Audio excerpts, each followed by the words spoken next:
فضل الہی اور یہ مولوی کا معاملہ نہیں، یہ تو ممبر رسول کا معاملہ ہے۔ میرے مصطفیٰ نے یہ نہیں کہا پیر میرا وارث ہے، حضور نے فرمایا عالم میرے دین کے وارث ہے۔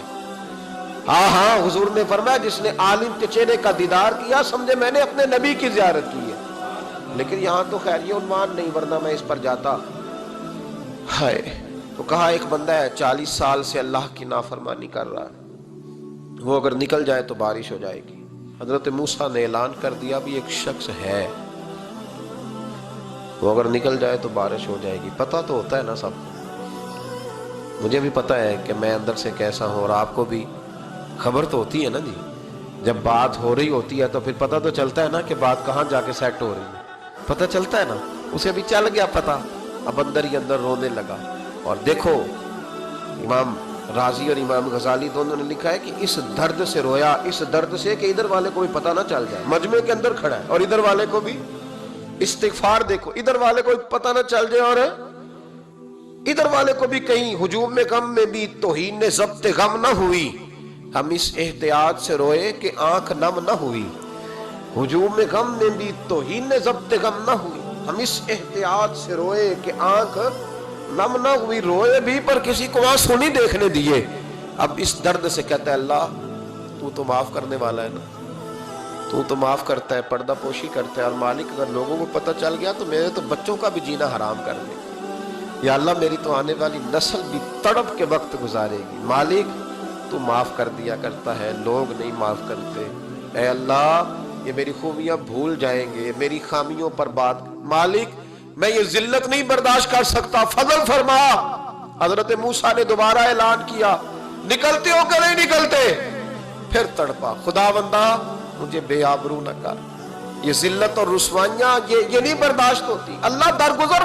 حضرت موسیٰ نے تیسرا اعلان کیا نکلتا ہے یا میں پھر اس کا نام لوں، اللہ سے پوچھ کے نام لوں اس کا، بتاؤ کون ہے؟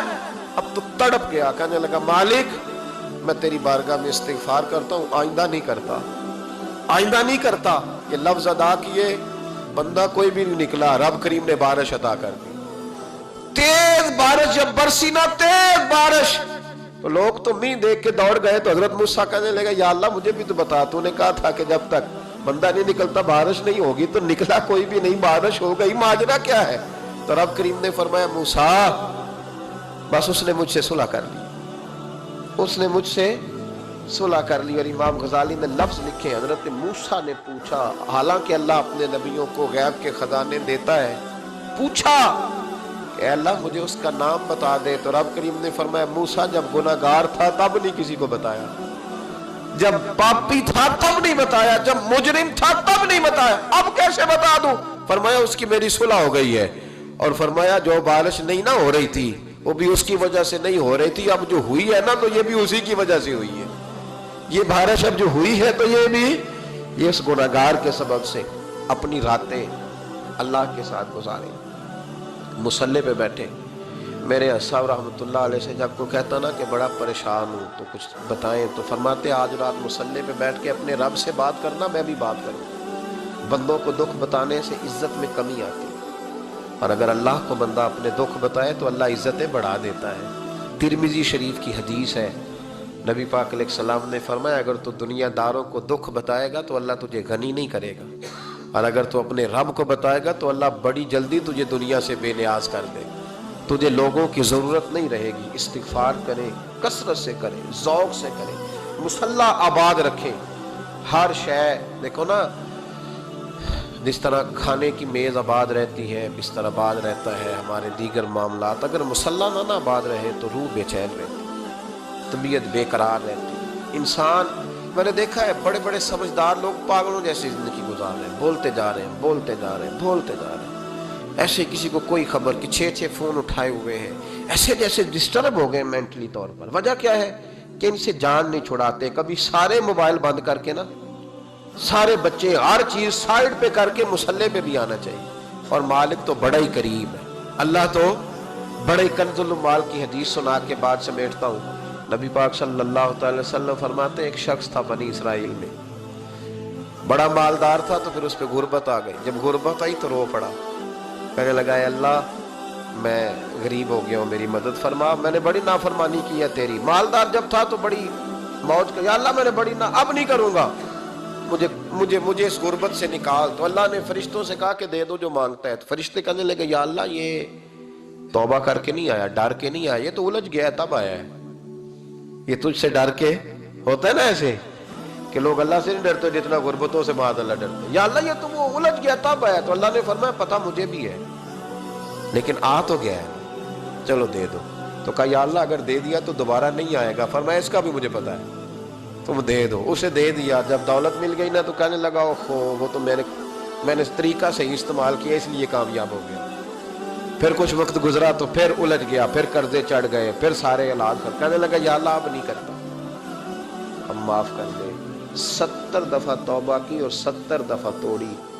حبیب کریم فرماتے ایک دن بستر پہ تھا، آسانی تھی، 70 دفعہ فرشتوں نے کہا یا اللہ یہ جھوٹا ہے، جھوٹ بولتا ہے، یہ تو غربت ہے، یہ تو تیری بارگاہ میں آیا ورنہ کبھی نہ آتا، بیمار ہوا ہے تو آیا، اس کا تو بچہ بیمار ہوا ہے تو آیا ورنہ کبھی نہ آتا۔ 70 دفعہ توبہ توڑی۔ ایک دن رات کو بستر پہ لیٹا تھا، دولتیں بھی تھی، آسانیاں بھی تھی، دل میں خیال آیا میں کتنا جھوٹا ہوں، جب الجھ جاتا ہوں تو اس کے دروازے پہ جاتا ہوں اور وہ کتنا قریب ہے، مجھے خالی نہیں لوٹاتا۔ تڑپ اٹھا، آنسو نکل گئے، اٹھ کے مصلے پہ کھڑا ہوا تو رب کریم نے فرشتوں سے فرمایا کھول کے دیکھو دروازے، آج یہ غربت کی وجہ سے نہیں آیا، آج میرا بن کے آیا ہے۔ تو یا اللہ پہلے تو دولت دیتا تھا، آج کیا دے گا؟ تو محبوب فرماتے اللہ فرماتے اب میں اسے بغیر حساب کتاب جنت عطا کروں گا۔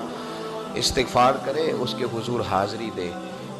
جس طرح سارا کچھ چھوڑ چھاڑ کے لوگ کہتے ہیں کہ 1 مہینہ میں نے کسی سیاحتی مقام پہ رہنا ہے، میں نے اب کسی ٹھنڈے علاقے میں چلے جانا ہے، برف باری دیکھنی ہے، سیر کرنی ہے، 10 دن کی چھٹیاں وہاں گزارنی ہے، چلو 7 چھٹیاں وہاں گزار لو، 3 دن اپنے اللہ کے ساتھ گزارو، روزے رکھو، دن کو رات کو قرآن شریف پڑھو، تلاوت، کچھ وقت دو اللہ کے ساتھ حضور پر درود و سلام بھیجنے کے لیے، نبی پاک کی نعت کے لیے، اذکار کے لیے، بزرگوں کے لیے، پھر دیکھنا اللہ روح کو کتنا سکون دیتا ہے۔